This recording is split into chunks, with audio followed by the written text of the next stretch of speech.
មេឃងងឹតជាងរាល់ដងបងអង្គុយសំឡឹងមើលផ្កាយដែលបាក់ពន្លឺដូចជាស្នេហាដែលធ្លាប់មានភាពស្រស់បំព្រងតែពេលនេះបន្សល់ត្រឹមភាពស្ងប់ស្ងាត់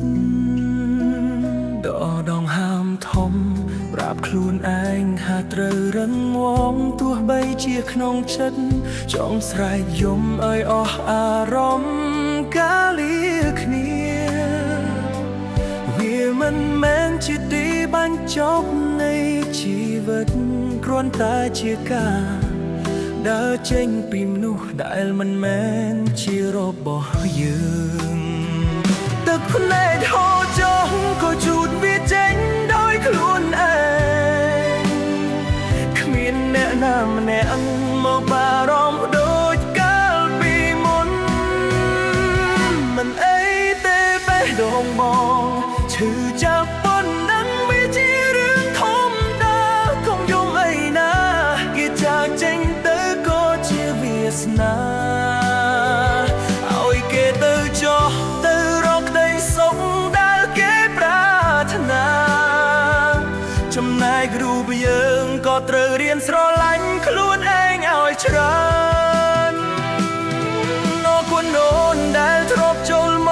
កក្នុងជីវិតអរគុណដែលធ្លាប់ផ្ដល់ភាពកក់ក្ដៅឲ្យបងមួយគ្រាទោះបីជាថ្ងៃនេះយើងត្រូវខ្លាយជាអ្នកដទៃក៏បងនៅតែជូនពរឲ្យអូនជួបតែរឿងល្អ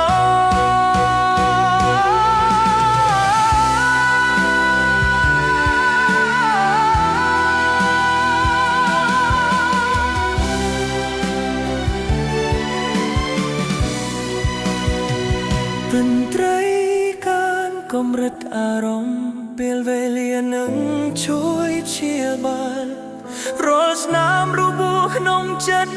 ថ្ងៃណាមួយមកនឹងអាចញញឹមបានពិតប្រាកដដោយមិនចាំបាច់មានអូននៅក្បែរទៀតឡើយមិនអីទេបេះដូងបងឈឺចាំមុននឹងវាជារឿងធម្មតាកុំយល់បីណាទេចាចេញទៅក៏ជាវាសនាឲ្យគេទៅចោះទៅរកនៃសុខដែលគេប្រាថ្នាចំណែករូប